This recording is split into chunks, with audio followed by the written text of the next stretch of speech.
In the last session, we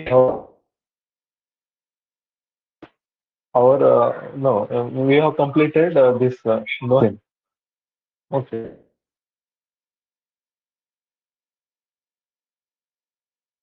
October 2021 magazine. Okay. I reading it individually also.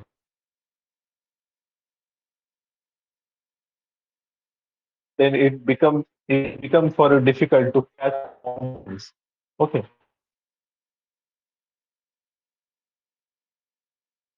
ताकि में ऐसा नहीं हो जाए क्योंकि हम थोड़ा सा फास्ट लेते हैं यहाँ पे नहीं और सेशन के बाद फिर से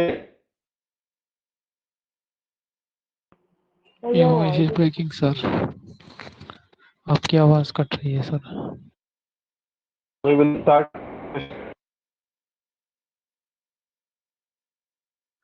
Am I audible?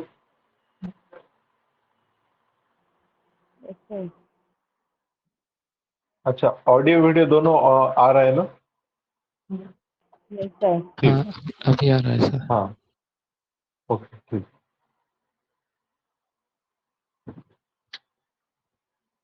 ओके तो हम इस मैगजीन में कुछ इंपॉर्टेंट टॉपिक देखेंगे like CBI versus state issue चल रहा है.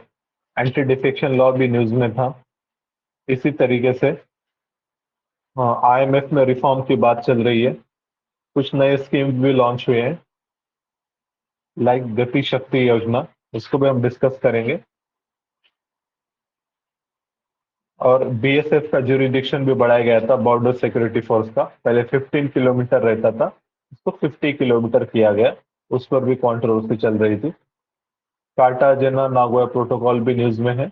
They are for to protect the biodiversity. Coral bleaching हो रही है इसलिए कोरल पे भी एक आर्टिकल यहाँ पे इंक्लूड किया गया.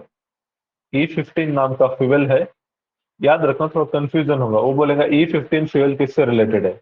नीचे देगा electric vehicle. So it is not for electric vehicle. It is E15 is adding ethanol, 15% blending with ethanol. उसको E15 कहते हैं. नेक्स्ट और कुछ है जैसा ड्रग अब्यूज भी न्यूज में था. आर्यन खान केस चल रही थी तो नार्कोटिक्स कंट्रोल ब्यूरो वो टाइम पे न्यूज में था. एल्डरली पीपल के लिए गवर्नमेंट ने स्कीम्स लाए सेज एंड सैक्रिड. सेज पोर्टल है. ओके सेज एंड सैक्रिड ये दो याद याद रखना एल्डरली पीपल के लिए है.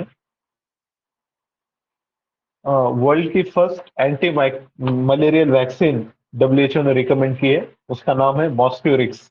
मॉस्क्यूरिक्स याद करना है एंटी मलेरियल वैक्सीन है. निहांग कम्युनिटी न्यूज में थी. It is warrior sect. Sikh का वॉरियर सेक्ट है. ओके तो ये कुछ इंपॉर्टेंट थीम्स थे जो अभी हमने देखे. अभी हम एक एक से डिस्कस करते हैं. First is about polity and governance. CBI versus state.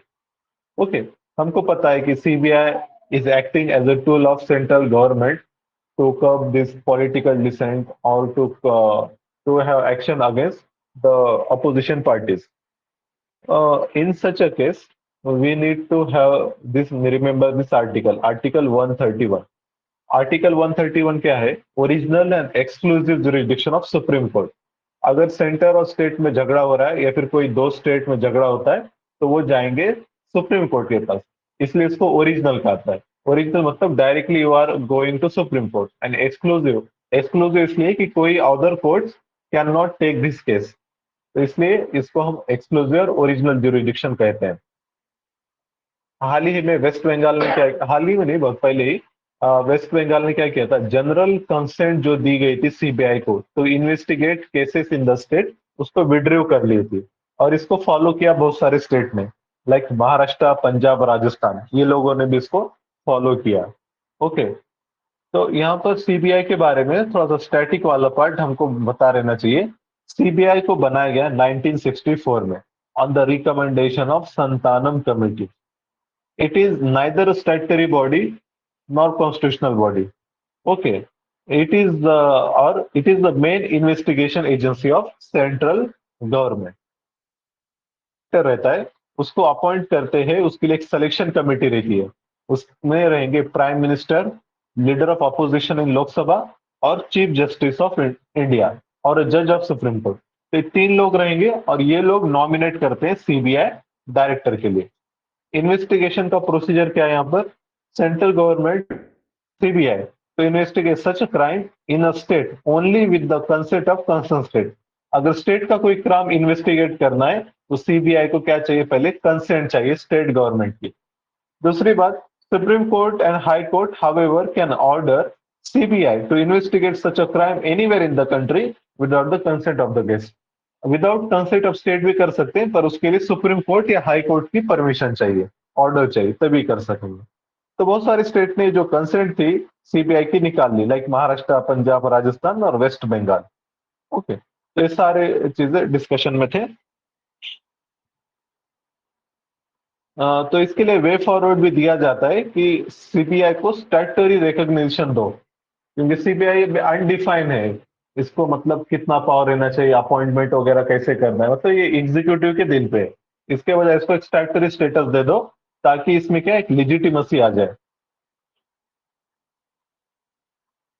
Okay, तो ये था यहाँ पर 1.2, कुछ खास तो है नहीं हमारे काम का।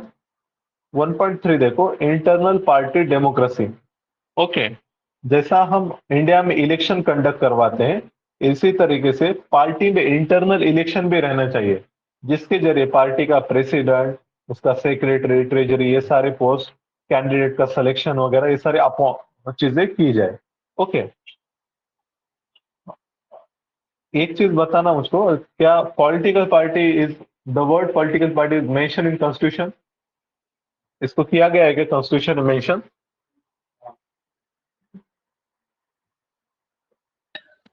Yes, sir. Basically political party was not originally part of constitution, इसको बाद में ऐड किया जाता है 52nd अमेंडमेंट एक्ट से, जिसको हम एंटी डिफेक्शन लॉ कहते हैं। तो जब आया तब उसको डिफाइन था, अगर कोई लोग पॉलिटिकल पार्टी से निकल रहे हैं, डिफेक्ट कर रहे हैं, पार्टी का भी फॉलो नहीं करते, तो उन पर डिफेक्शन की कार्रवाई होंगी। नेक्स्ट, यहाँ पर देखो, और एक आर्टिकल इंपॉर्टेंट है, section 29A of representation of people act 1951। Okay, ये आर्टिकल है, इसके अंडर पार्टी को रजिस्टर किया जाता है। Okay, registration of political party 29A, RPA 1951। दो आर्टिकल है, आरपीए 1950 और आरपीए 1951। आरपीए 1950 में क्या है? Electoral processes prior to election, like delimitation of constituency, qualification for voters, then again voters के लिए प्रिपेयरिंग इलेक्टोरल रोल, ये सारे काम आरपीए 1950 करेगा। और एक्चुअल कंडक्ट ऑफ इलेक्शन जो रहता है वो 1951 के अंडर में, इसमें क्वालिफिकेशन डिस्क्वालिफिकेशन फॉर कैंडिडेट, मतलब एमपी एमएलए इनके लिए ये प्रिस्क्राइब करेगा। मॉडल कोड ऑफ कंडक्ट भी इसके अंदर आता है। करप्ट प्रैक्टिसेस वगैरह कौन से रहते हैं वो भी आरपीए 1951 के अंडर में आते हैं। ओके, यहाँ पर याद रखना कि दो चीजें रहती हैं, एक रजिस्ट्रेशन और दूसरा रिकॉग्निशन। रजिस्टर करना मतलब ईसीआई के पास पार्टी ऑफिशियली रजिस्टर, उसके रजिस्टर में लिखा जाता है उसका नाम, ओके, पॉलिटिकल पार्टी है बोल के। और रिकॉग्निशन मतलब getting recognised as a state party और national party. Okay, election commission recognise कर सकता है और बाद में उतना वोट अगर उसको कम हो गए, सीट्स कम हो गए, तो डी रिकॉग्नाइज भी कर सकता है, नेशनल का स्टेटस भी निकाल सकता है, लेकिन उसको डी रजिस्टर करने की पावर नहीं है। एक बार रजिस्टर हो गई पार्टी कोई, उसको डी रजिस्टर नहीं कर सकता। ओके, तो इसकी भी डिमांड चल रही है कि इसे या तो इम्पावर किया जाए, इसको डी रजिस्टर की भी पावर दे दो, ताकि जो करप्ट प्रैक्टिसेस वगैरह कर रहे हैं उनको डी रजिस्टर किया जाए। ओके, तो ये भी फिलहाल तो ये पावर उसको नहीं है। बहुत सारे कमिटीज बिठाए गए थे इलेक्टोरल रिफॉर्म के लिए, उसमें है Dinesh Goswami committee, Tarkunde committee and Indrajit Gupta committee. Okay, Indrajit Gupta committee, इसने बोला था state funding of election, election के लिए फंडिंग स्टेट ने करना चाहिए, ताकि इससे क्या होगा, पॉलिटिक पार्टी का जो डिपेंडेंस है दूसरे लोगों पर, कॉर्पोरेट्स पर, वो कम हो जाएगा। ताराकुंडे कमेटी ये बनाई 1970s में आई थी, ये नॉन गवर्नमेंट कमेटी थी, इसको बनाया था जयप्रकाश नारायण ने, वो टाइम इमरजेंसी वगैरह ये सब चल रहा था, तो इन्होंने बनाए थे ताकि रिफॉर्म किया जाए इलेक्टोरल प्रोसेस को इंडिया में, ताराकुंडे कमेटी। इसके बाद देखो, anti defection law was in the news. क्या हुआ था? Calcutta high court has given West Bengal assembly speaker और deadline to pass order on defection case. Okay, defection का हमको पता है 52nd अमेंडमेंट एक्ट से डिफेक्शन का क्लॉज ऐड किया गया, और शेड्यूल हमने ऐड किया, शेड्यूल 10। ओके, अब यहाँ पर क्या होता है कि इस पे जो पावर है regarding to decide in the cases of defection, ये पावर है प्रिसाइडिंग ऑफिसर। मतलब अगर लोकसभा है तो स्पीकर को जाएगा, राज्यसभा है तो चेयरमैन। ओके, पर यहाँ पे इशू ये है कि ये जो पावर है, it is though it is subjected to judicial review, but कितने दिन में डिसीजन देना चाहिए स्पीकर ने, ये डिफाइन नहीं है। तो यहाँ पर किया जाता है इसको पॉलिटिक्स, मतलब अपने फेवर, जो पार्टी का स्पीकर है वो अपने फेवर में यूज करता है। अगर उसके पार्टी के एमएलए डिफेक्ट हो रहे हैं ना, तो वो डिसीजन बहुत जल्दी दे देगा, डिफेक्ट मतलब डिस्क्वालीफाई कर देंगे उनको। और अगर ऐसा होता है दूसरे पार्टी से उनके पार्टी में आ रहे हैं, तो ये क्या करते हैं, डिले करते हैं डिसीजन। तो ऐसा कुछ टीएमसी, मतलब वेस्ट बंगाल में होता, नॉन टीएमसी एमएलए टीएमसी में आए थे, लेकिन वो लोग डिसीजन नहीं दे रहे थे। तो हाई कोर्ट ने उनको डायरेक्ट किया कि आप जल्दी से इस बारे में डिसीजन दे दो। और ये नीचे एंटी डिफेक्शन का पूरा बेसिक है कि कब डिस्क्वालीफाई होगा, कब नहीं होगा, ये हमको पता रहना चाहिए। कोई वॉलंटरली मेंबरशिप छोड़ रहा है, या कोई अगर इंडिपेंडेंट मेंबर है और वो क्या करे, किसी पार्टी को ज्वाइन कर रहा है, immediately he will be disqualified. कोई नॉमिनेटेड मेंबर है और अगर वो after expiry of 6 month join करता है कोई पार्टी, डिस्क्वालीफाई है। दोनों में डिफरेंस है, इंडिपेंडेंट और नॉमिनेटेड। नॉमिनेटेड हमको पता है राज्यसभा में 12। ओके, और लेजिस्लेटिव काउंसिल में कितने रहेंगे? 1/6, हाँ 1/6 बराबर। ओके, तो ये लोग अगर नॉमिनेटेड है तो विद इन 6 मंथ करना होगा, आफ्टर 6 मंथ। और इसी तरीके से अगर मर्जर बाय 2/3 के 100 एमएलए हैं, उसमें से 2/3 66 निकल के कोई दूसरे पार्टी में मर्ज हो रहे हैं, तो डिस्क्वालीफाइड नहीं होगी। Okay, merger is allowed, split is not allowed. दूसरी पार्टी नहीं बना सकते।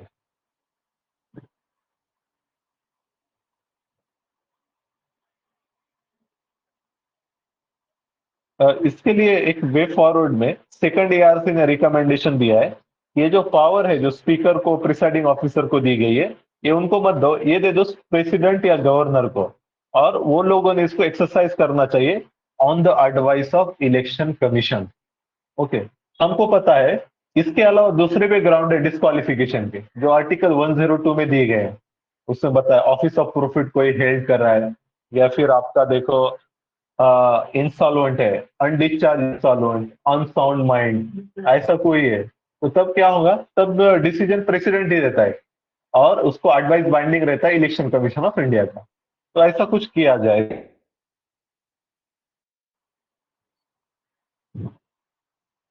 यहाँ पर थोड़ा सा डिफरेंस भी है, फरलो और पैरोल, ये दो चीजें रहती है। अभी लास्ट ईयर क्वेश्चन पूछा था यूपीएससी ने, कस्टडी में, पुलिस कस्टडी और जुडिशियल कस्टडी में क्या डिफरेंस है। तो ऐसे जो चीजें हैं जो हम न्यूज़पेपर में पढ़ते हैं, तो उनके टर्म्स हमको पता रहना चाहिए। जैसे अभी Nawab Malik, he is in ED custody में थे, अब क्या में गए, जुडिशियल कस्टडी में। तो डिफरेंस क्या रहता है, यूपीएससी को एक्सपेक्ट है कि हम जो चीजें पढ़ रहे हैं न्यूज़पेपर में, वो टर्म्स की मीनिंग हमको पता रहनी चाहिए। ओके, तो ऐसा एक फरलो रहता है और एक पैरोल रहता है। फरलो और पैरोल ये शॉर्ट टर्म टेम्पररी रिलीज रहती है फ्रॉम कस्टडी। पैरोल क्या है, granted to the prisoner to meet a specific exigency. Furlough may be granted after a stipulated number of years have been served without any reason. Parole मतलब suppose किसी के father की death हो गई, तो वो प्रिजनर को मतलब कुछ दिन के लिए छुट्टी दे देते हैं, तो जा भाई मौत मिट्टी करके आ जा। ओके, और दूसरा था फरलो। फरलो मतलब कोई कई जमाने से 10 साल से जेल में ही है, तो उसको ऐसे ही बोल दिए कि जा तू कुछ दिन घर पर रह के आ जा, तो उसको फरलो कहते हैं। दोनों भी क्या है, नॉट अ राइट। गवर्नमेंट को पावर है, देता देना है तो देंगे, नहीं तो नहीं, it is not a right. कोई भी ऐसा क्लेम नहीं कर सकते। नेक्स्ट हम हमारे लिए इंपॉर्टेंट अब है यहाँ पर pardoning power of president. Under article 72 pardoning power दी गई है प्रेसिडेंट को, ये याद रखना। प्रेसिडेंट, अब देखो पार्डनिंग 5 टाइप की पार्डनिंग कर सकते हैं। ओके, पार्डन सबसे पहले रहता है पार्डन। पार्डन में क्या होता है, सेंटेंस भी तुम्हारा माफ कर रहे हैं, और जो कन्विक्शन है और अब्सॉल्व द चार्ज, चार्ज भी तुम्हारा खत्म कर देते हैं, मतलब पूरा बाइज्जत बरी जिसको कहेंगे, पनिशमेंट भी माफ होती है और वो चार्ज भी तुम्हारा निकाला जाता है। दूसरा है कम्यूटेशन। कम्यूटेशन को ऐसे याद रखना, कम्यूटिंग मतलब एक जगह से दूसरी जगह जाना। तो इसमें क्या होता है, one form of punishment into lighter form. अगर लाइफ इम्प्रिजनमेंट है तो क्या करेंगे उसको, सॉरी डेथ सेंटेंस को क्या करेंगे, लाइफ इम्प्रिजनमेंट में करेंगे, ऐसा कुछ होता है। ठीक है, commutation, pardon, commutation. Life imprisonment है तो उसको हाउस कस्टडी कर ऐसा भी कर सकते हैं। तीसरा आता है रीमिशन। रिमिशन को ऐसे याद रखो, री इम्पोजिंग सेम मिशन, री imposing same mission. It implies the period of sentence without changing. Punishment वही रहेंगी, बस उसका पीरियड चेंज करेंगे, 10 साल की सजा को 5 साल कर दी। रिस्पाइट, रिस्पाइट में देखो एसपी वर्ड है, एसपी से याद रखो स्पेशल। अगर कोई स्पेशल सर्कमस्टांसेस है, प्रेगनेंसी है, डिसेबिलिटी है, तो कुछ कंसेशन देंगे आपको। और एक रहता है रिप्राइव। रिप्राइव में पी है, पी का मतलब पॉज, टेम्पररी पॉज देते हैं in execution of a sentence, इसको कहते हैं रिप्राइव। तो ये 5 चीजें हैं regarding pardoning power of president. Governor को भी रहता है पार्डनिंग पावर, लेकिन दोनों में डिफरेंसेस हैं। Governor can not pardon death sentence. Okay, okay, तो मुझको बताओ, can governor commute death sentence? Yes sir. ध्यान से देखो, governor can not pardon death sentence, commute कर सकते हैं? कम्यूट भी नहीं होगा ही ना, can because commute. commute is form, क्या फॉर्म चेंज करेंगे डेथ पे से? देखो, हाँ, अब यहाँ पर पार्डन के टाइप्स हैं, तो pardon, commute, remit, respite, reprieve. इसमें से जो नंबर 1 का जो ऑप्शन अवेलेबल नहीं है गवर्नर को इन कंटेक्स्ट ऑफ डेथ, बाकी ये चारों ऑप्शन वो एक्सरसाइज कर सकता है। ओके, हाँ, आपने सही कहा कि one form of punishment, lighter form, मतलब सॉरी, रिमिट तो नहीं कर सकता है पार्डन, मतलब पीरियड तो है नहीं इसमें, पर उसको दूसरे फॉर्म में कन्वर्ट कर सकता है। मतलब पार्डन नहीं कर सकता डेथ सेंटेंस को, उसके अलावा बाकी के चारों कर लाइफ सकता है। लाइफ लाइफ इम्प्रिजनमेंट में कम्यूट कर सकता है सर। लाइफ इम्प्रिजनमेंट कमिट कर सकता है, बराबर, कर सकता है, ठीक है। और दूसरा एक रिस्ट्रिक्शन है, मार्शियल कोर्ट का अगर कोई डिसीजन है तो उसके खिलाफ उसको पार्डन पावर नहीं है गवर्नर को। ओके, नेक्स्ट, अब आगे बढ़ते हैं इंटरनेशनल रिलेशन। इसमें कुछ है, एक टर्म आती है देखो बार बार, साउथ साउथ कोऑपरेशन। अगर आप वर्ल्ड का मैप देखोगे तो जो मोस्ट ऑफ जो डेवलप वर्ल्ड है वो नॉर्थ हेमिस्फीयर में है। Okay, like USA, China, Russia, western Europe, Canada, ये सारी साइड नॉर्थ हेमिस्फीयर में है। तो हमारे पास क्या है, नॉर्थ साउथ डिवाइड है। फिर क्या होता था, साउथ जो हेमिस्फीयर वो कंट्रीज हेल्प के लिए नॉर्थ पे डिपेंडेंट रहते हैं। तो अब क्या बात चल रही है, मतलब अब मतलब बहुत कई जमाने से भी इस साउथ साउथ कोऑपरेशन को प्रमोट करना है। साउथ हेमिस्फीयर के लोगों ने साउथ हेमिस्फीयर को मदद करना चाहिए। लाइक सपोज कोई कंट्री, इंडोनेशिया, मलेशिया मिलके ब्राजील की हेल्प कर रहे हैं, तो ये क्या होगा, साउथ साउथ कोऑपरेशन। एक और स्कीम इंडिया चला रहा था, ऑपरेशन मैत्री जिसका नाम है। ऑपरेशन मैत्री, इसको वैक्सीन मैत्री है, it is a vaccine diplomacy भी कहते हैं। वैक्सीन डिप्लोमेसी मतलब वैक्सीन के जरिए आपके फॉरेन रिलेशन इंप्रूव करना, जैसा हमने मालदीव के साथ किया। मालदीव को वैक्सीन जरूरत थी, हमने वैक्सीन भेज दिए और हमारे रिलेशन इससे अच्छे हो गए। और एक टर्म आती है वैक्सीन नेशनलिज्म। ये क्या रहता है, वैक्सीन नेशनलिज्म क्या रहता है?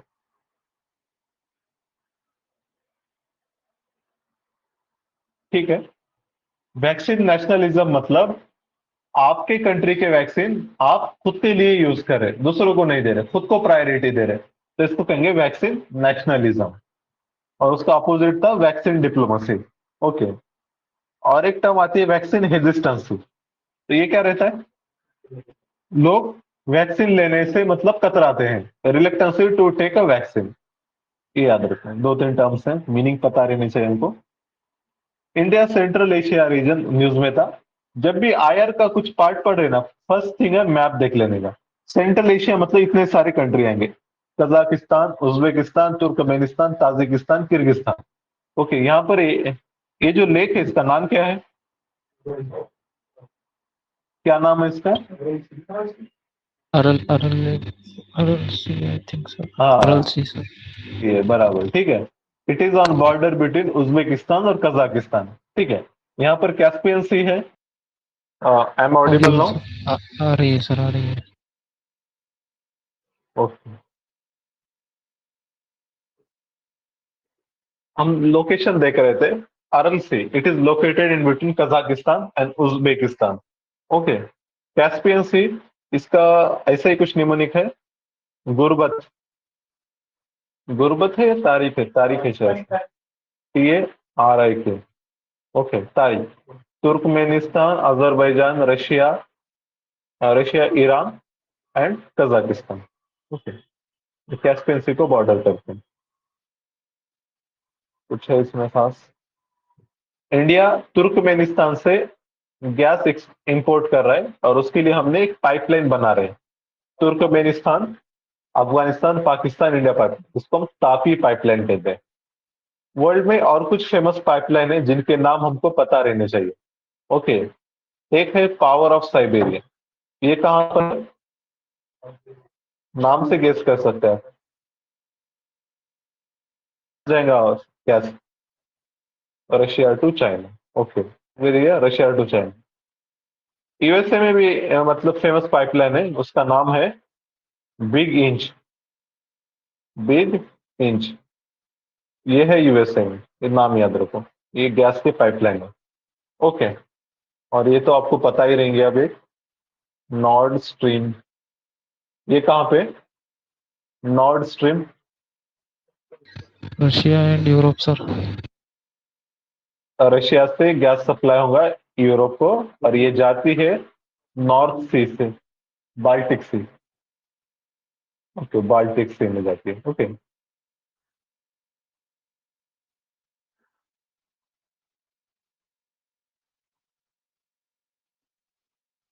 इंडिया का ये प्रोजेक्ट है, connectivity project, international north south transport corridor. Sorry, India का नहीं है, वर्ल्ड लेवल पे चल रहा है। और ये 2000 में आया था। Connectivity between India central Asia through Iran. International north south में क्या है? मतलब डायरेक्ट हम कहाँ जा सकते हैं? मतलब ईरान के थ्रू सेंट्रल एशिया जाएंगे और वहां से यूरोप में जाएंगे। ओके, और इसका एक सब प्रोजेक्ट है अशकाबाद एग्रीमेंट। एक मैप दिखाता हूँ, आपको समझ में आएगा। हाँ, ये वाला मैप देखो, पहले नीचे वाला देखो। रेड कलर वाला जो है international north south transport corridor है। तो यहाँ से हम इंडिया से ईरान जाएंगे, बंदर अब्बास, देन वहां से अजरबैजान, फिर मॉस्को और सेंट पीटर्सबर्ग। अभी जो प्रेजेंट रूट है, ऐसा हम घूम के सऊदी अरब, सुएज, मेडिटेरियन, नॉर्थ सी और बाल्टिक से ऐसा घूमकर जाना पड़ता है। ओके, और जो अशकाबाद एग्रीमेंट है, अशकाबाद एग्रीमेंट इसका सब कंपोनेंट है। यहाँ पर हमको connect Persian Gulf to Caspian sea. ये दोनों के बीच ये सारे जो रास्ते हैं ना, इसको अशकाबाद एग्रीमेंट कहते हैं। इंडिया ईरान पोर्ट डेवलप कर रहा है, इसका नाम है चबहार पोर्ट। याद रखना पोर्ट का नाम। यूनाइटेड, इसमें टोटल 47 मेंबर्स हैं। और India has been got re elected. India re elected हुआ है United Nation Human Right Council को फॉर 2022-24 टर्म के लिए। The members of the council serve for period of 3 years, 3 year के लिए सर्व करते हैं, and shall not be eligible for immediate re election with after 2 consecutive term। अगर 2 बार continuous elect हो रहे हैं तो थर्ड टाइम नहीं आएंगे। नॉर्थ स्ट्रीम 2 जो अभी हम देख रहे थे, ये रशिया से जर्मनी को लेकर जाता है natural gas pipeline. North Stream 2 is a new export gas pipeline running from Russia to Europe across Baltic sea. यहाँ पर देखो, तो फेंट कलर वाली पाइपलाइन है और दूसरी डार्क वाली। फेंट वाली नॉर्थ स्ट्रीम 1 है, और जो डार्क कलर वाली है नॉर्थ स्ट्रीम 2। ओके, अब थोड़े से लोकेशन भी याद रखो। इस्टोनिया, लाटविया, लिथुआनिया, इनको बाल्टिक कंट्रीज भी कहते हैं। ये बेलारूस है। ओके, और यूक्रेन के खासतौर पे नेबर याद रखना, ये रीजन काफी न्यूज में। रशिया बॉर्डर करता है, बेलारूस है, पोलैंड है, रोमानिया है, यहाँ से इधर हंगेरी भी आएगा, और ये कंट्रीज यूक्रेन को बॉर्डर करते हैं। Okay, which is the largest country of Europe? Europe की लार्जेस्ट कंट्री कौन सी है? हाँ? Russia sir. रशिया। रशिया का, क्योंकि उरल के ये वाला पार्ट इसमें आता है। Which is second largest country of Europe? Second largest country of Europe in area. Kazakhstan sir. Europe में आता कजाकिस्तान। कजाकिस्तान हम सेंट्रल एशिया पढ़ते हैं ना उसको, वो तो सेंट्रल एशिया में है Kazakhstan. Second largest country in Europe is Ukraine. Okay, याद रखो, यूक्रेन सेकंड लार्जेस्ट है।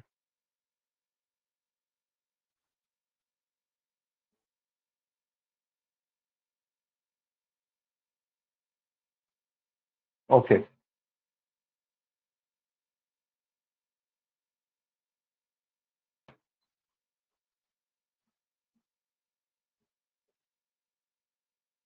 आगे बढ़ते हैं। हम्म अशगाबाद एग्रीमेंट वगैरह तो हमने देख लिए। Reforms in world bank and international monetary fund, कई जमाने से बात चल रही है कि इसको रिफॉर्म करो। नए जो कंट्रीज, जो इमर्जिंग कंट्रीज है, उनको ज्यादा वोटिंग पावर दे दो, उनको कोटा दे दो ज्यादा। ओके, इस डिमांड को लेकर काफी प्रेशर क्रिएट किया जा रहा है। Okay, by developing countries. एक टर्म बार बार आती है, Bretton Wood conference. Okay, world war two के खत्म होने पर, मतलब जब खत्म वो हो रहा था, तो तब वर्ल्ड के सारे इकोनॉमिस्ट, मतलब वो टाइम के मेजर मेजर जमा होकर एक मीटिंग करते हैं। हाँ, ताकि post war world economic scenario कैसा रहे। इसी को कहते हैं अब वो ब्रिटेन वुड कॉन्फ्रेंस। और ये ब्रिटेन कॉन्फ्रेंस में ऐसा डिसीजन लिया जाता है कि दो बॉडी बनाएंगे, एक वो आईएमएफ और दूसरा वर्ल्ड बैंक। तो IMF and world bank are the product of Bretton Wood conference. Okay, ये याद रखना। आईएमएफ और वर्ल्ड बैंक, ठीक है, ये तो बन लेते हैं। हाँ, countries first join the IMF to be eligible to join world bank group. World bank ये सिंगल बैंक नहीं है, ये 5 कंपनीज या फिर बैंक का एसोसिएशन है। World bank is association of bank, इसलिए इसको वर्ल्ड बैंक ग्रुप कहते हैं। वर्ल्ड बैंक के जो 5 जो ग्रुप्स है ना, तो है, ठीक है, ये देखो। एक है international bank for reconstruction and development, IBRD. दूसरा है इंटरनेशनल डेवलपमेंट एसोसिएशन। आईडी के कंटेक्स्ट में याद रखना, ये लोन देता है purest countries of the world को, और एक सॉफ्ट लोन देता है, मतलब बहुत कम इंटरेस्ट पे। ये याद रखना, IDF focuses on world poorest countries. और भी दूसरे organize body world bank group के ब्रांचेस है। International finance corporation, multilateral investment guarantee agency जिसको हम मीगा कहते हैं, international centre for settlement of investment dispute. ये और 3 है, इसमें से इंडिया एक का पार्ट नहीं है। किसका पार्ट नहीं है इंडिया? हाँ, International centre for settlement of investment Dispute, ICSID का इंडिया पार्ट नहीं है, क्योंकि इंटरनेशनल डिस्प्यूट से रिलेटेड है। और अक्सर क्या होता है, इंडिया पहले, मतलब वो टाइम इंडिया का एक्सपीरियंस था, जब भी हम ऐसे कोई बॉडी पर झगड़ा सॉल्व करने जा रहे हैं, तो इंडिया के अगेंस्ट में डिसीजन आता था। तो हमारा वो भरोसा उड़ गया इंटरनेशनल ट्रिब्यूनल से, और हमने उसको ज्वाइन ही नहीं किया।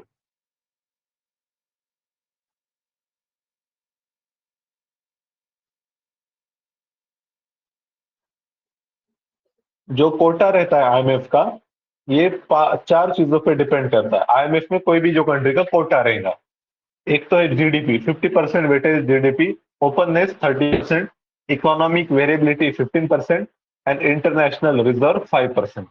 ओके, और कोटा को डिनोमिनेट किया जाता है स्पेशल ड्रॉइंग राइट्स, एसडीआर। ये आईएमएफ का मतलब एक रिजर्व फंड है। Okay, it is not the currency, not a claim, but it is a reserve asset. ये कंट्री का एक रिजर्व एसेट रहेगा आईएमएफ के पास। ठीक है, इसको कोटा कहते हैं, और ये 4 चीजों पे डिपेंड करता है। आईएमएफ में एक बात याद रखना, अगर कोई मेजर चेंजेस अगर लाना है आईएमएफ में, तो आपको क्या चाहिए? सुपर मेजोरिटी चाहिए, मतलब more than 85% of vote share इसको पास कराना रहता है। And alone USA has 70% quota. USA के पास 70% वोटिंग राइट है। तो विदाउट यूएसए के सपोर्ट से कोई भी रिफॉर्म नहीं लाया जा सकता, द मेजर रिफॉर्म। ठीक है, मतलब US has absolute veto in IMF. Okay, India का इस पर भी क्वेश्चन काफी बार आते हैं। इंडिया का जो शेयर है आईएमएफ कोटा में, it is 2.75%, making it the 8th largest quota holding country in IMF. हम 8th लार्जेस्ट हैं, वो बोलेंगे India 3rd largest IMF quota holder, या फिर 2%, 2.75 तो उसको बोलेगा India has 7% quota share in IMF. तो ऐसा कुछ नहीं है, 2.75% है जस्ट।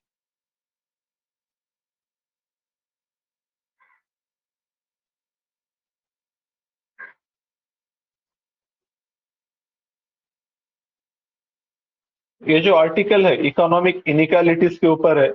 जब भी इकोनॉमिक इनइक्वालिटी की बात आती है तो एक चीज याद रखना, ऑक्सफैम का रिपोर्ट आया था, उसने बोला था कि इंडिया में जो टॉप 10% लोग हैं, they hold 70% of national wealth. 77% of national wealth वो लोगों के पास है। दूसरी बात, इनइक्वालिटी को अगर मेजर करना है तो उसके लिए हम यूज करते हैं गिनी coefficient. Okay, Guinea coefficient is important. यहाँ पर देखो गिनी कोएफिशिएंट ये बनाते हैं यूजिंग लॉरेंस कर्व। ओके, यहाँ पर एक एक्सिस पे क्या करते हैं, इनकम लेते हैं, इनकम, और दूसरे एक्सिस पे पॉपुलेशन, और ऐसा मेजर करते हैं ग्राफ बनाते हैं। अगर जो लाइन एकदम बीचों बीच से जाती है इसको कहते हैं लाइन ऑफ इक्वालिटी, और ये जो साइड वाला जो कर्व है इसको लॉरेंस कर्व कहते हैं। अब इनइक्वालिटी कैसे कैलकुलेट करते हैं, तो ये रेशियो रहता है ए अपॉन ए प्लस बी। ये जो रीजन है ना, ये line of equality Lawrence curve, ये कम से कम रहना चाहिए, जितना कम उतना कम इनइक्वालिटी। अगर ए 0 रहेगा तो गिनी कोएफिशिएंट आपका 0 आएगा, तो 0 मतलब परफेक्ट इक्वालिटी हो जाएंगे। और अगर ए बहुत ही बड़ा रहेगा तो तब उतना ज्यादा इनइक्वालिटी है। अगर 1 हो रहा है, मतलब अगर ये 1 है तो एब्सोल्यूट इनइक्वालिटी होता है।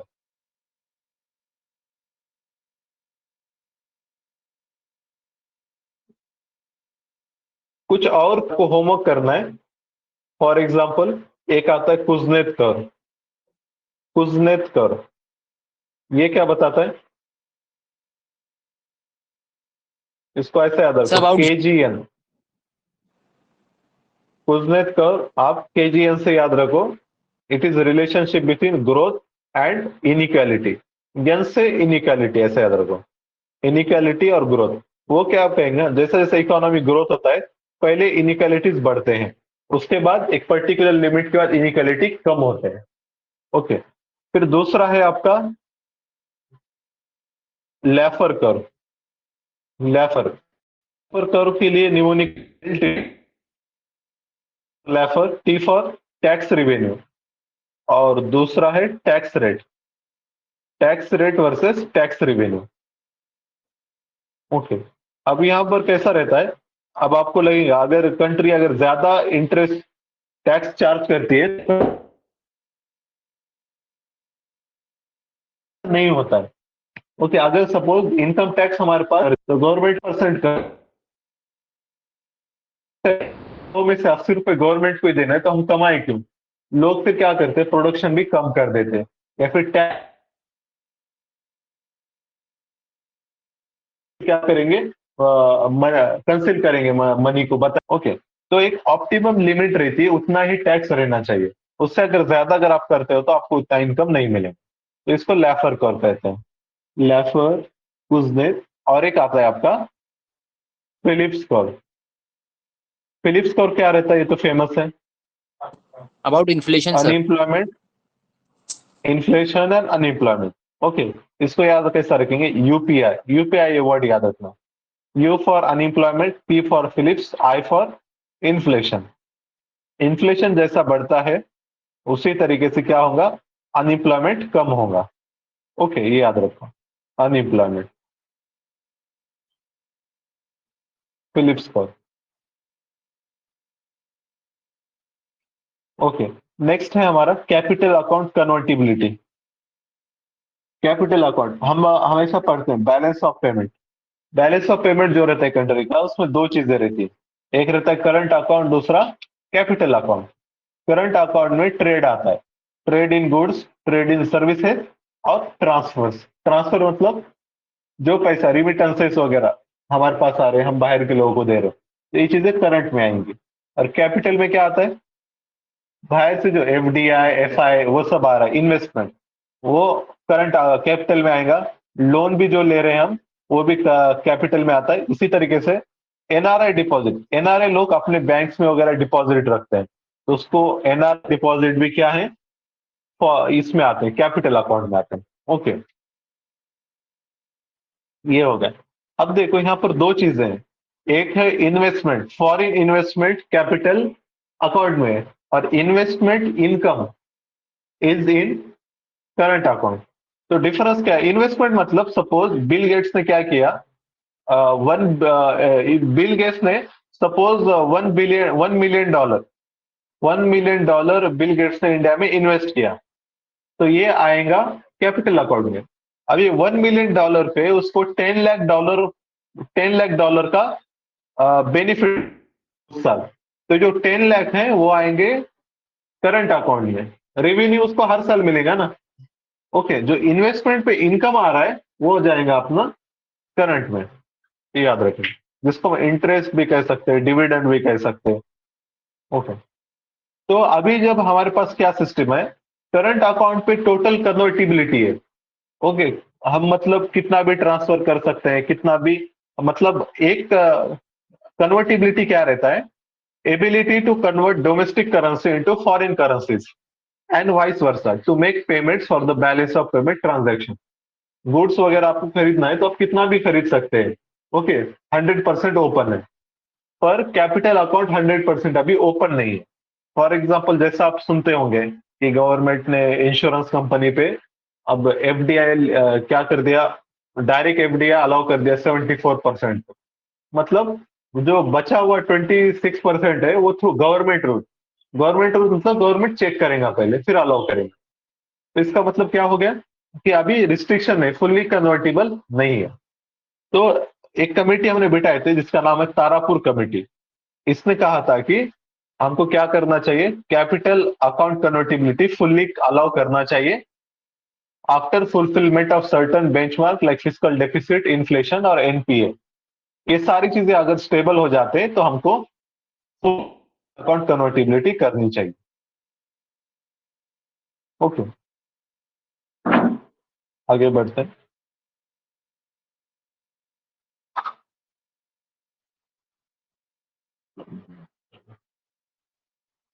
कुछ खास नहीं है। रोड सेफ्टी याद रखना, ministry of road transport and highways has notified constitution of road safety board.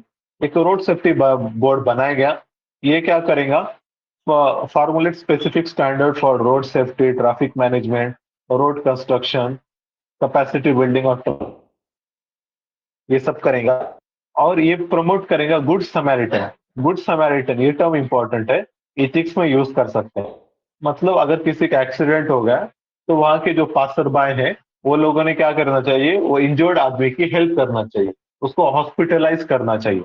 तो अगर कोई ऐसा करता है तो उसको गवर्नमेंट क्या करेगा, इंसेंटिव, मतलब ऐसे इंसेंटिव तो नहीं, पर लेकिन वो लोगों को गवर्नमेंट मतलब कोई भी हरासमेंट नहीं होने देगा बाय पुलिस। मतलब पहले पुलिस उनसे इंक्वायरी किया करती थी, उनको ही थोड़ा सा हरासमेंट होता था, अब वो चीज सब नहीं होंगी।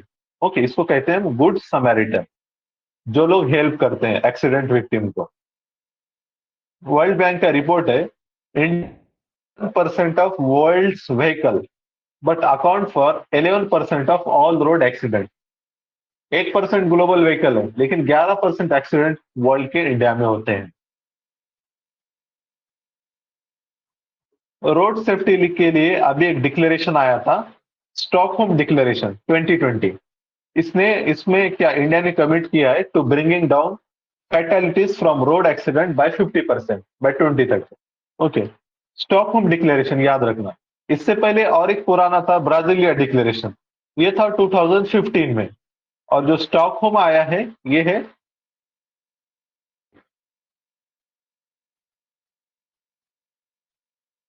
इसके बाद Mahatma Gandhi National Rural Employment Guarantee Act. हमको पता है राइट टू वर्क, ये जो प्रोविजन है कॉन्स्टिट्यूशन में अंडर आर्टिकल 41 दिया गया। ऐसे क्वेश्चन काफी पूछे जा रहे हैं। ओके, इस साल था राइट टू वेल्थ, शायद ऐसा कुछ था। ओके, वो कहाँ पर मेंशन है? तो ऐसे I will केसेस में see देखो it. जहां पर, ओके, ऐसे केसेस में जहां पर डायरेक्टली वो वर्ड मेंशन है ना, उसको उठाना है, FRDPSP ड्यूटीज। तो राइट टू वेल्थ जो था वो डायरेक्टली मेंशन है DPSP में, तो उसको ये ऑप्शन सेलेक्ट करेंगे हम। ओके, राइट टू वर्क भी it is directly mention in article 41।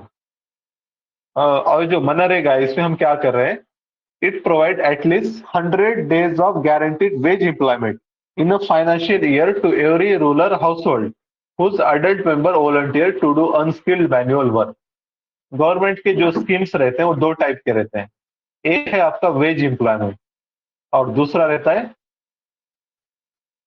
Veg, और दूसरा क्या नाम रहता है जिसमें स्किल्ड लेबर के लिए रहता है, सेल्फ एम्प्लॉयमेंट। ओके, वेज और सेल्फ एम्प्लॉयमेंट दो टाइप की गवर्नमेंट की स्कीम रहेंगे। नेशनल मनरेगा, ओके, यहाँ पर देखो जो वेज एम्प्लॉयमेंट है आपका MG नरेगा है। ओके, मतलब यहाँ पे अनस्किल्ड लोगों को गवर्नमेंट डायरेक्ट क्या देगा, मजदूरी पे काम पे लगाएगा। सेल्फ एम्प्लॉयमेंट जो रहते हैं, ये स्कीम में गवर्नमेंट क्या करता है, जो स्किल्ड लेबर है उनको फंडिंग देता है, पैसा देगा, ट्रेनिंग देगा, स्किल ट्रेनिंग या फिर कोई इक्विपमेंट देगा ताकि ये लोग खुद का बिजनेस स्टार्ट कर सके। लाइक जो हमारे नेशनल रूरल लाइवलीहुड मिशन है, नेशनल अर्बन लाइवलीहुड मिशन, या फिर prime minister employment generation programme, ये सारी जो स्कीम है ये सेल्फ एम्प्लॉयमेंट है। ओके, और जो वेज एम्प्लॉयमेंट के लिए मनरेगा है, जो अनस्किल्ड लेबर के लिए, it is for wage employment. Okay, याद रखो दोनों में डिफरेंस है, वेज एम्प्लॉयमेंट और self employment.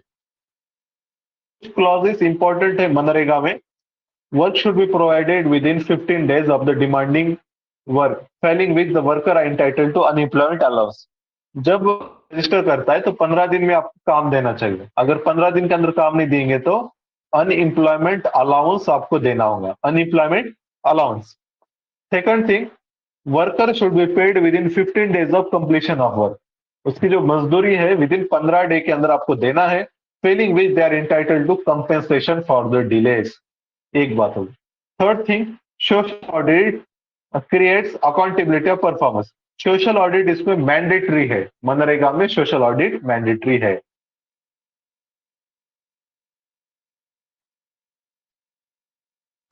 Sir social next, audit मतलब? सोशल ऑडिट मतलब सपोज मनरेगा में आपने एक डैम बनाया, आपने डैम बनाया गांव के लिए, तो वो जो गांव के लोग हैं वो जाके वहां पर चेक करेंगे जो रिक्वायरमेंट था, जो स्पेसिफिकेशन दिए थे, काम वैसा ही हुआ है क्या, या फिर इसमें कुछ डिस्क्रिपेंसीज हैं, कुछ करप्शन हुआ है क्या। ये सारे क्या है, वहां के जो लोग हैं वो सारे स्टेक होल्डर मिलके उसको ऑडिट करेंगे। ओके, ना कि कोई पर्टिकुलर ऑडिटर जाके ऑडिट कराए, पूरी कम्युनिटी को इन्वॉल्व करके ऑडिट किया जाएगा, जिसमें क्या होता है, एक ट्रू रिपोर्ट हमको सामने आएगा कि क्वालिटी बराबर से वो क्वालिटी का प्रोडक्ट बना है क्या नहीं। इसी को ही कहते हैं हम सोशल ऑडिट। सोसाइटी को इन्वॉल्व करेंगे ऑडिटिंग वर्क में। ऑडिटिंग मतलब कोई भी चीज को क्रॉस चेक करना है। ओके, जितना पैसा खर्च हुआ उसका यूटिलाइज हुआ क्या नहीं। ठीक है, तो अभी सोशल ऑडिट MG नरेगा में है, फिर बाकी जैसा स्टेट है मेघालय है, इसमें सोशल ऑडिट मैंडेटरी किया है हर चीज के लिए। नेक्स्ट, जी सर, शुक्रिया sir. Global multi, okay okay, कोई बात नहीं। ये जो आर्टिकल है next, it is about multi dimensional poverty index. Okay, तो ये मतलब पॉवर्टी मतलब गरीबी वगैरह ये सारी का इंडिकेटर है। इसको पब्लिश करता है Oxford poverty and human development initiative, OPHI, United Nation, ये दोनों मिलकर पब्लिश करते हैं, Oxford poverty and human development initiative. Okay, और इसका जो थीम था इस साल का, unmasking disparities by caste gender. Okay, मैंने भी अपना खुद MPI पब्लिश किया था, नेशनल MPI जिसको कहते हैं, ये नीति आयोग ने पब्लिश किया था, और इसमें 12 इंडिकेटर्स थे। जो नॉर्मल MPI रहता है उसमें 10 इंडिकेटर रहते हैं, 4 डायमेंशन और 3 इंडिकेटर। इसमें 12 इंडिकेटर है, दो ऐड किए गए थे, एंटीनेटाल केयर और बैंक अकाउंट। ओके, अगर ये जिसके पास नहीं है वो गरीब रहेगा। एमपीआई में 10 इंडिकेटर रहते हैं। देखो, मल्टी डायमेंशनल इंडेक्स, डायमेंशन पहले आ रहा है, तो मतलब क्या है, डायमेंशन कितने, इसमें 3 डायमेंशन है, और उसके बाद सब डायमेंशन को इंडिकेटर कहते हैं। 3 इंडिकेटर। डायमेंशन क्या है, health, education, standard of living. Health में क्या है indicator, child mortality. Education, year of schooling, school attendance. Standard of living में क्या है, cooking, sanitation, drinking water, electricity, housing, asset. ये टर्म्स थोड़ा सा फैमिलियर रहना चाहिए। और इंडिया का जो अपना खुद का है, उसमें 2 चीजें ऐड की है। एक एंटीनेटाल केयर हेल्थ में ऐड किया गया है, और स्टैंडर्ड ऑफ लिविंग में बैंक अकाउंट भी ऐड किया गया है। ओके, ये सारी चीजों को मेजर करके एमपीआई निकाला जाता है। पूरे स्टेट कौन सा है इंडिया में? पूरे स्टेट है बिहार। बिहार सर। हाँ, मोर देन 50% एमपीआई है शायद वहां पे।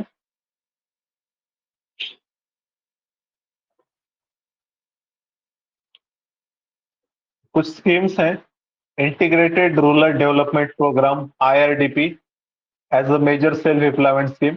अभी इसको रिनेम किया गया है national rural livelihood mission. Okay, दूसरी स्कीम है नेशनल सोशल असिस्टेंस प्रोग्राम। ये सारे पूरे पॉवर्टी इरेडिकेट करने के लिए ये जो एनएसएपी प्रोग्राम है, इसमें 3 स्कीम है। National old age pension scheme, जिसको हम Indira Gandhi old age pension scheme कहा करते थे, national family benefit scheme, national maternity benefit scheme. Okay, ये सारी स्कीम है, और ये याद रखना मिनिस्ट्री ऑफ रूरल डेवलपमेंट में आता है ये सोशल वेलफेयर की स्कीम, बट ये आती है ministry of rural development. Third, MG NREGA. MG NREGA की मिनिस्ट्री कौन सी है, अब बताओ मुझको। Ministry of, yes, MG NREGA आती है ministry of rural development. Okay, याद रखना ministry.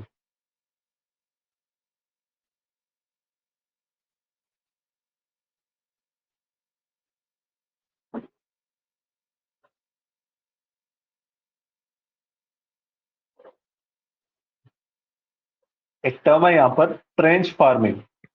Recently ASSOCHAM suggested adoption of trench farming to grow herbs vegetable in Ladakh. Trench मतलब खंदक, जमीन के अंदर खुदाई करते हैं। इसकी एक फोटो दिखाता हूँ, आपको समझ में आएगा। ओके, ये ऐसी रहती है, मतलब खोदते हैं और उसको बाद में ढक लेते हैं।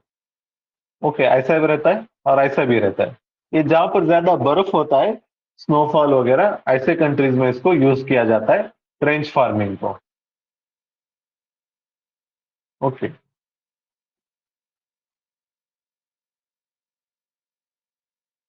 India invited to become full time international energy agency member, IEA. ये काफी इंपॉर्टेंट ग्लोबल ग्रुपिंग है, एनर्जी एजेंसी। ओके, इसने इनवाइट किया इंडिया को to become full time member. Okay, अभी प्रेजेंटली इंडिया है ही नहीं, इंडिया को इनवाइट किया गया है। इसको, it is Paris based, Paris में इसका हेडक्वार्टर है। इसको बनाया गया था as a response to oil crisis of 1973-74। वो,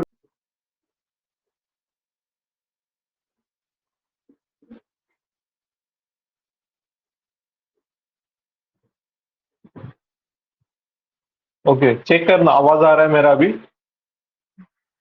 okay, yes sir. International energy agency. Okay, 1973-74 में, it is Paris based. Okay, ये पेरिस में इसका बेस है। एक चीज ये हो गई। दूसरा, वो टाइम पे क्या हुआ था, अरब इजराइल वॉर हुआ था, और अरब कंट्रीज ने कहा था कि जो भी लोग यूएसए को सपोर्ट कर रहे हैं, हम उनको ऑयल सप्लाई नहीं करेंगे, जो भी कंट्री इजराइल को सपोर्ट कर रहे हैं।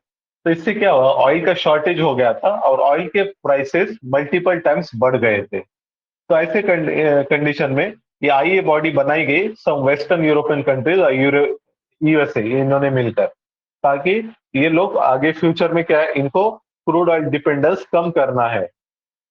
ये रिपोर्ट पब्लिश करता है world energy outlook, oil market report वगैरह। इंडिया इसका एसोसिएट मेंबर है। India is not a full time member, India is associate member. Second, जो इसके क्राइटेरिया बहुत स्ट्रिक्ट है। एक तो है कि आपके पास 90 डेज के स्ट्रेटेजिक रिजर्व चाहिए। मतलब अगर आप 90 इंपोर्ट नहीं करे क्रूड ऑयल, तब भी आपका मतलब उतना स्टोरेज रहना चाहिए कि आप अपने डोमेस्टिक डिमांड को फुलफिल कर सको। तो 90 डे के रिजर्व चाहिए। इसी तरीके से ये भी है कि आप ओईसीडी का मेंबर रहना चाहिए। ओके, तो ऐसे कुछ इसके क्राइटेरिया हैं जो इंडिया अभी सेटिस्फाई नहीं करता है। इंडिया के पास अराउंड 40 डेज वगैरह रिजर्व, फिर भी इंडिया को यहाँ पर इनवाइट किया गया है टू बिकम अ मेंबर। यहाँ पर देखो, ग्लोबल मिनिमम कॉर्पोरेट टैक्स, इसको लाने की बात चल रही है bye OECD and G20 countries. तो ये क्या कर रहे हैं, एक मिनिमम 50% टैक्स हर कंट्री को पे करना है। ओके, ताकि इससे क्या हो जाए, टैक्स जो इवेजन हो रहा है, टैक्स हेवंस को जो ज्यादा फायदा हो रहा है वो ना मिले और सभी कंट्री को इक्वल बेनिफिट मिले। तो इसलिए ये ग्लोबल मिनिमम टैक्स को लाया जा रहा है। ठीक है, यहाँ पर एक टर्म आई है BEPS, base erosion and profit shifting इसको कहते हैं। बेस इरोजन और प्रॉफिट शिफ्टिंग, इसमें क्या होता है, बेस इरोजन जो कंपनीज है ना, जैसा सपोज सैमसंग कंपनी है, सैमसंग क्या करती है, सैमसंग का तो सेल जो हो रहा है इंडिया में हो रहा है, पर सैमसंग क्या कर रही है, इसके जो बड़े जो ट्रांजैक्शन होते हैं, ये जहाँ पे रॉ मटेरियल वगैरह परचेस करती है, तो वो क्या करती है, उसको शिफ्ट करती है ऐसे कंट्रीज जहाँ पर इंटरेस्ट रेट बहुत कम है, ताकि ऐसा हो कि मतलब उसके जो टैक्स जो है वो कंट्री के हिसाब से लगे।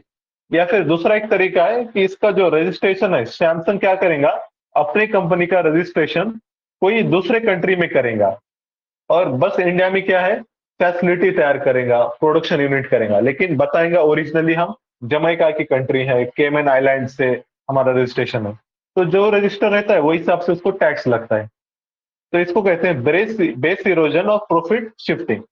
तो इसको कर्व करने के लिए फिर दूसरे मतलब बहुत सारे इनिशिएटिव्स वगैरह लिए गए हैं बाय ओईसीडी कंट्रीज। ओके, इसको भी आप याद रखना, बेस इरोजन प्रॉफिट शिफ्टिंग। और एक मैं यहाँ पर transfer pricing. Okay, transfer pricing क्या रहता है, मतलब इकोनॉमिक्स में ट्रांसफर प्राइसिंग टर्म आती है। Transfer pricing is an accounting practice that represent the price that one division in a company charges another division for goods and services provided. Okay, मतलब suppose क्या है, टाटा के बहुत सारी कंपनीज हैं, टाटा ग्रुप के, एक है टाटा स्टील, ओके, और दूसरी है टाटा की, टाटा सपोज टाटा टाटा की जो गाड़ियां रहती, टाटा ऑटोमोबाइल। ओके, अभी ऑटोमोबाइल बनाने के लिए स्टील चाहिए, तो टाटा ऑटोमोबाइल क्या करेंगे, टाटा स्टील के पास से स्टील खरीदी करेंगे। अब ये लोग एक ही बिजनेस हाउस के हैं ना, तो ये टाटा स्टील वाले क्या करते हैं, कम पैसों में ट्रांजैक्शन कराते हैं, ताकि क्या हो जाए, अगर ज्यादा कॉस्ट अगर रखेंगे तो टैक्स भी उतना देना पड़ता है ना, 18% जीएसटी आपको देना है। तो ये लोग क्या करते हैं, अगर अपनी खुद की कंपनी है तो ऐसा बताते हैं कि ट्रांजैक्शन बहुत कम रेट पे कर रहे हैं। तो इसको फिर मतलब ये भी अनइथिकल प्रैक्टिस है। तो इसको कर्व करने के लिए एक प्रिंसिपल आता है, आर्म लेंथ प्रिंसिपल। ये प्रिंसिपल है, गाइडलाइन है, ये क्या कहता है कि this principle state that amount charge by one related company to the another must be same as if the two companies were unrelated. मतलब इसमें न्यूट्रलिटी, इम्पार्शियलिटी रहना चाहिए, ऐसा बोल रहा है। आर्म्स लेंथ प्रिंसिपल, टर्म याद रखना। ओके,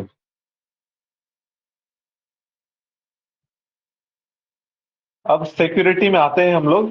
सिक्योरिटी, इंटरनल सिक्योरिटी, यहाँ पर क्या हुआ था, बॉर्डर सिक्योरिटी फोर्स का ज्यूरिडिक्शन बढ़ाया गया, उसको क्या किया गया, अप टू 50 किलोमीटर किया गया among all the state border, Pakistan, Bangladesh और म्यांमार। ओके, इंडिया के जो सेंट्रल आर्म पुलिस फोर्सेज, जो आप लोग भी देते होंगे सीएपीएफ का एग्जाम, अगर आप सीएपीएफ में सेलेक्ट होते हो तो आपको इनमें से कोई एक फोर्स में पोस्ट किया जाता है। ये आता है एमएचए में, और इसके अंडर में 7 फोर्सेस हैं। AR, Assam Rifle, Border Security Force, ITBP, Indo Tibetan, SSB, Sashastra Seema Bal, NSG, National Security Guard, CISF, Central Industrial Security Force, CRPF, Central Reserve Police Force. Okay, हर एक का अपना अपना पर्पज है। जैसा ये जो चार हैं ये बॉर्डर सिक्योरिटी के। आसाम राइफल आपको पता होगा, Assam rifle India Myanmar border को गार्ड करता है। तो मुझको बताओ आसाम बॉर्डर करता है क्या म्यांमार को?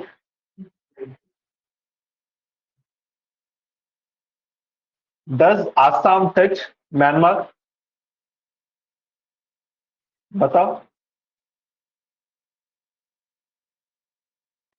नहीं आप ना सर। अगर गौर से देखोगे इंडिया का मैप, हाँ, अगर आप गौर से देखोगे इंडिया का मैप तो आपको पता चलेगा आसाम टच नहीं करता।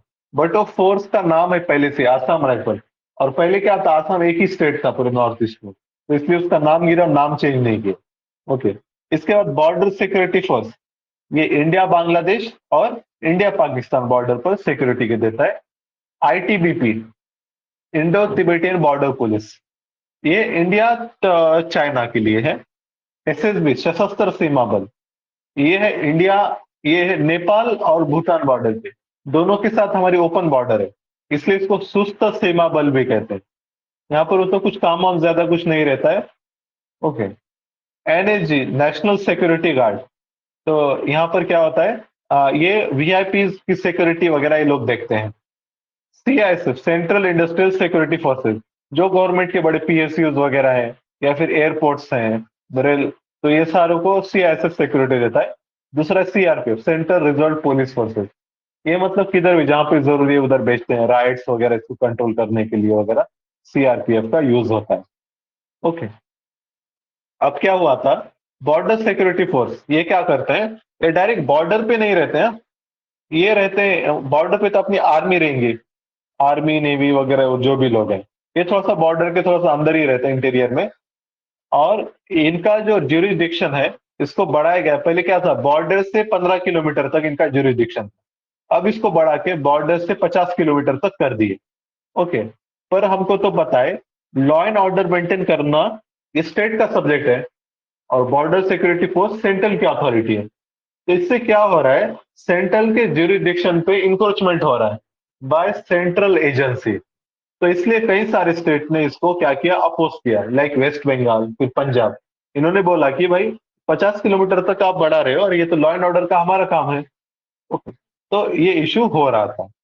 पर यहाँ पर एक चीज याद रखना, बॉर्डर सिक्योरिटी फोर्स किसी को अरेस्ट कर सकता है लेकिन उसको फौरन ट्रांसफर करना होगा पुलिस को, लोकल पुलिस को।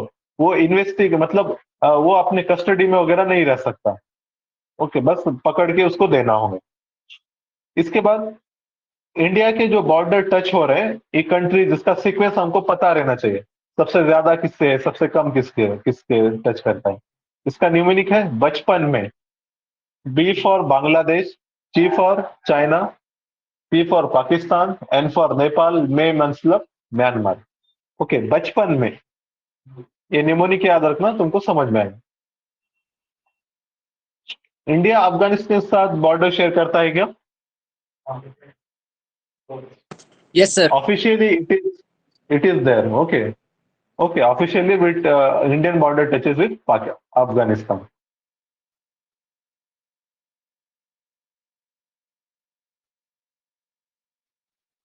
Next article, it is about hypersonic missile. Okay. ये डिपेंड करता है स्पीड पर, मिसाइल के स्पीड पर, sonic, subsonic, hypersonic. Okay, subsonic मतलब अगर स्पीड वेलोसिटी ऑफ साउंड से कम है उसको सबसोनिक। दूसरा रहता है सोनिक मतलब equal to velocity of sound. फिर एक रहता है सुपरसोनिक। सुपरसोनिक मतलब मोर देन वन, अगर वेलोसिटी ऑफ साउंड से अगर ज्यादा है, 1 to कुछ 4-5 तक रहता है।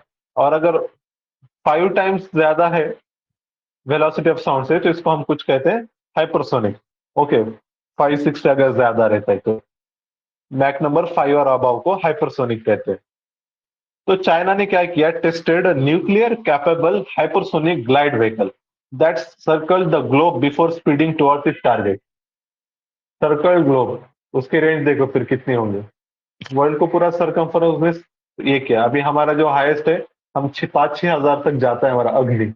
ओके, चाइना ने पूरा ग्लोब सर्कल करके, वो भी हाइपरसोनिक मिसाइल है। ठीक है। मिसाइल दो टाइप के रहते हैं, बैलिस्टिक मिसाइल और क्रूज मिसाइल। बैलिस्टिक मिसाइल में क्या रहता है, यहाँ पर it is like a projectile, मतलब इसको स्टार्ट में एक फोर्स लगाकर फेंक देते हैं, बाकी वो एक पर्टिकुलर रीजन में जाकर गिर जाता है, उसको कहते हैं बैलिस्टिक। लेकिन क्रूज मिसाइल में ऐसा नहीं रहता, वो जब तक टारगेट तक नहीं पहुंचता तब तक उसको गाइड किया जाता है। तो it is a guided missile, completely guided रहता है। बैलिस्टिक को इनिशियल में डायरेक्शन दी जाती है, बाद में उसको छोड़ जाता है, लाइक अ प्रोजेक्टाइल। ओके, जैसा हम पत्थर फेंकते हैं, स्टार्ट में हम निशाना लगा के फेंक दिए, बाद में आपने अपनी ट्रेजेक्टरी वो तय करता है, इसको बैलिस्टिक मिसाइल कहेंगे। बैलिस्टिक मिसाइल ये रॉकेट इंजन पर बेस्ड है, रॉकेट इंजन। और जो ये अपने क्रूज मिसाइल है, ये जेट यूज करते हैं। दोनों में डिफरेंस क्या है, रॉकेट के जो इंजन रहते हैं इसमें फ्यूल और एयर दोनों ऑलरेडी एक ही बॉक्स में मतलब पैक रहते हैं, ऑलरेडी फ्यूल भी रहता है, एयर भी रहता है। जेट इंजन में क्या है, फ्यूल तो रहता है, एयर डायरेक्ट लेते हैं एटमोस्फियर से जेट इंजन में, रॉकेट में नहीं, क्योंकि रॉकेट ज्यादा हाइट पे जाता है ना, हमको पता है रॉकेट लॉन्चिंग पीएसएलवी जीएसएलवी ये ज्यादा हाइट पे जाते हैं जहाँ पे एटमोस्फेयर कम रहता है, तो साथ में एयर भी पैक करते हैं इंजन में, इसको रॉकेट इंजन कहते हैं। दूसरा जेट इंजन। हमारे पास भी हाइपरसोनिक मिसाइल है, लाइक ब्रह्मोस 2। ये हाइपरसोनिक मिसाइल है, ये इंडिया और रशिया दोनों ने मिलकर बनाए, ब्रह्मपुत्र और मास्कोवा, ये दोनों रिवर के नाम पे। और इसकी जो रेंज है, कितनी है ब्रह्मोस की रेंज, कोई बताएगा? हाँ, 290 किलोमीटर इसकी रेंज है। It is a cruise missile, not ballistic, it is cruise. Cruise मतलब बहुत एक्यूरेसी रहेंगे। Next, critical infrastructure. Critical infrastructure मतलब जो ऐसा इंफ्रास्ट्रक्चर जो इसेंशियल सर्विसेज प्रोवाइड करता है, अगर वो मतलब उसमें कुछ डिसरप्शंस हो गए तो वो कंट्री के सोशल इकोनॉमिक पॉलिटिकल सिस्टम पे अफेक्ट करेगा। लाइक केमिकल प्लांट्स रहते हैं, डैम्स है, बैंक है, एनर्जी है, पावर है, फाइनेंशियल सर्विसेज है, ये सारी चीजें अपना क्रिटिकल इंफ्रास्ट्रक्चर। साल या 2 साल पहले कुडानकुलम पावर प्लांट पे ये सॉरी साइबर अटैक हुआ था। ओके, आरबीआई के ऊपर भी हुआ है, मोदी का भी अकाउंट हैक किया गया था। हाँ।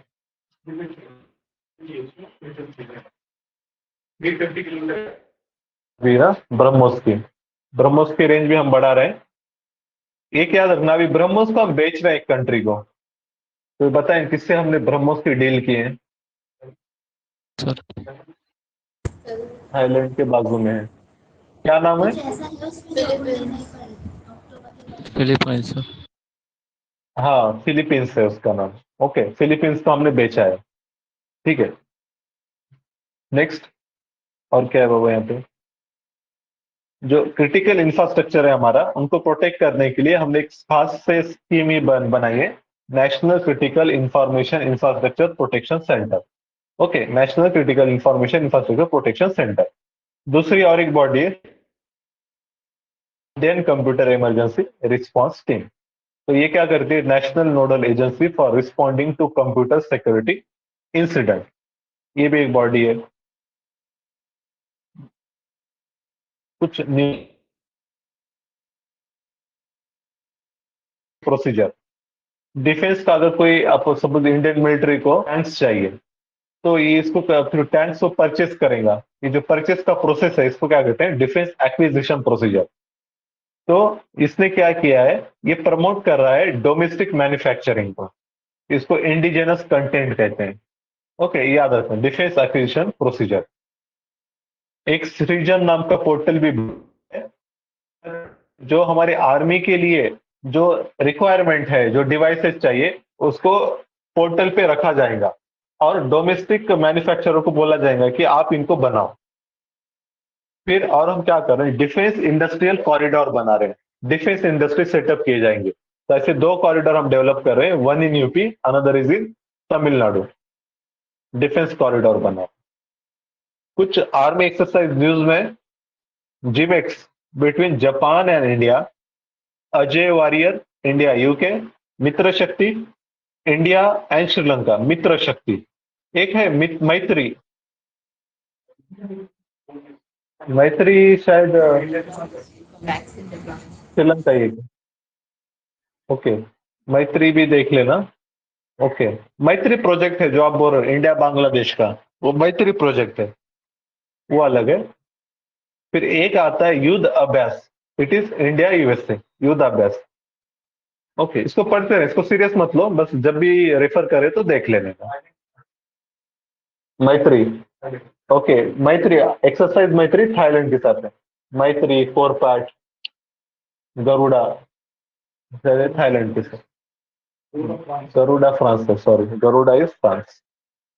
ओके, अब देखो नेक्स्ट पेज पे क्या हुआ है, 15 COP to the convention of biological diversity. क्या हुआ था यहाँ पर recently, first 15 COP to the united nation convention of biological diversity was held. नाम से भी आप गेस कर सकते हो, कन्वेंशन ऑफ बायोलॉजिकल डाइवर्सिटी, तो ये किस लिए है, बायोलॉजिकल डाइवर्सिटी को प्रोटेक्ट करने के लिए। और कहाँ पे हुआ ये, कुनमिंग चाइना, चाइना में हुआ है। तो देखो जब भी ऐसी समिट होती है तो वो समिट के नाम जो लोकेशन है उसके नाम पे डिक्लेरेशन साइन होता है। तो अभी आएगा कुनमिंग डिक्लेरेशन, तो ये किस लिए रहेगा, बायोडाइवर्सिटी प्रोटेक्ट करने के लिए रहेगा। Kunming declaration is for biodiversity protection. Okay, तो यहाँ पर क्या हुआ था, टू डेवलप, इसका जो ऑब्जेक्टिव था, to develop and adopt post 2020 global biodiversity framework to replace updated strategic plan for biodiversity and Aichi biodiversity target. ऐसे ये बायोडाइवर्सिटी टारगेट है, जैसा एसडीजी रहते हैं ऐसे ये बायोडाइवर्सिटी के लिए टारगेट है। तो इनको अचीव करना था 2020 तक। अब 2020 तो हो गया, 2022 है, तो आगे का फ्रेमवर्क कैसे रहना चाहिए, इसके लिए रोड मैप तैयार करना, ये कुनमिंग समिट का काम था। ओके, तो यहाँ पर कुनमिंग डिक्लेरेशन वगैरह अडॉप्ट किया गया, ठीक है। तो इसमें ज्यादा कुछ खास तो है नहीं, पर स्टैटिक वाला पार्ट इंपॉर्टेंट है। बायोडायवर्सिटी से रिलेटेड जो प्रोटोकॉल्स हैं वो हमको पता रहना चाहिए, like Cartagena protocol on biosafety, ये आता है 2000 में। ओके, और इसका पर्पस था बायोसेफ्टी, जो हम जेनेटिक मॉडिफाइड क्रॉप्स वगैरह अगर इंट्रोड्यूस कर रहे हैं तो लोकल बायोडायवर्सिटी भी, उसके ऊपर जो इम्पैक्ट वगैरह होता है, ह्यूमन हेल्थ पे क्या इम्पैक्ट हो रहा है, वो सारों का स्टडी करना है। So Cartagena is related to biosafety. इसके बाद 2010 में नागोया आता है, Nagoya protocol on access and benefit sharing. ये क्या बोलेगा, जो आप लोकल बायोडायवर्सिटी का यूज करके जो प्रोडक्ट बना रहे हो, एमएसी जो बना रहे हैं, तो इसका फायदा लोकल कम्युनिटीज को भी होना चाहिए। लोकल हर्ब मेडिसिन वगैरह, लोग मेडिसिन प्लांट यूज करके एमएनसी फार्मा कंपनी बहुत सारे प्रोडक्ट बनाते हैं, पर उसका बेनिफिट लोकल कम्युनिटी को नहीं जाता। तो इसके लिए Nagoya protocol on access and benefit sharing ये किया गया, ठीक है। तो ये दो प्रोटोकॉल तो भी हमको पता रहना चाहिए। और आईची बायोडायवर्सिटी टारगेट 2021 से 2022 तक ये अचीव करना था। इसके बाद नेक्स्ट आर्टिकल है India and climate agenda.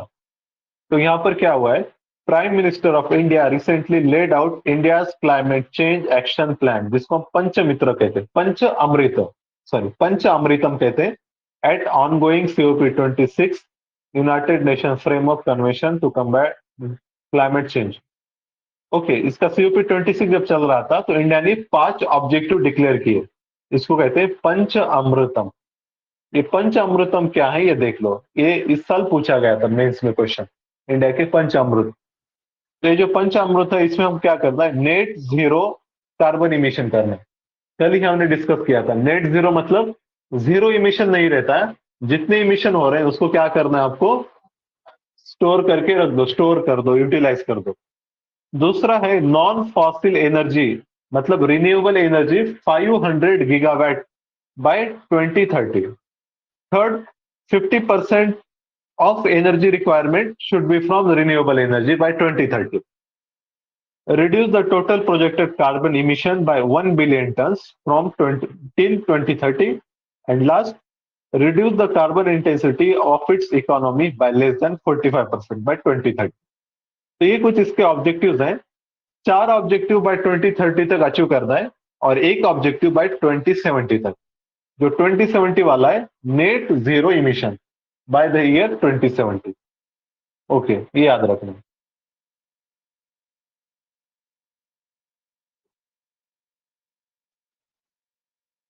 Okay, और यहाँ पर और एक छोटा सा आर्टिकल है, इतना देख के हम स्टॉप कर लेते हैं। Right to burn fossil fuel. Okay, तो ये लाइक माइंडेड डेवलपिंग कंट्रीज, याद रखना ये ग्रुपिंग है डेवलपिंग कंट्रीज का, जो मतलब डिमांड करते रहते हैं कि डेवलपिंग कंट्रीज को क्या दो, कंसेशन दे दो।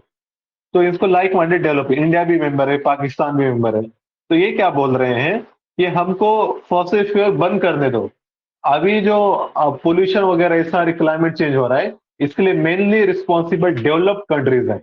ये लोगों ने पहले ही फॉसिल फ्यूल वगैरह यूज करके बहुत सारा पोल्यूशन किया, और हमने हमारी से कभी यूज नहीं किया। तो डेवलप कंट्रीज पर रिस्ट्रिक्शन लगाओ, हम पर रिस्ट्रिक्शन मत लगाओ। तो इसलिए इसको कहते हैं right to burn fossil fuel. Okay, ये चीज आपको, तो यहां पर हम स्टॉप हो जाते हैं। Tomorrow we will discuss from 5.4 onwards. Okay, आपका कोई डाउट होगा तो आप पूछ सकते हो। ठीक है।